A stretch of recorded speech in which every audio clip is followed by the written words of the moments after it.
Patay ang isang 57 anyos na babae sa Tuburan, Cebu matapos tagain sa leeg ng kanyang live-in partner. Nangyari ang insidente ng pananaga madaling araw kahapon, May 13.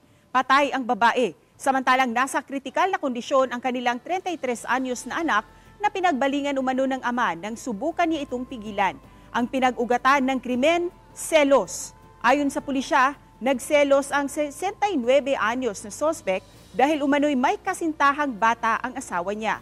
Dagdag ng Tuburan Police Station, nagtagkarin umano ang suspect na kitili ng kanyang buhay.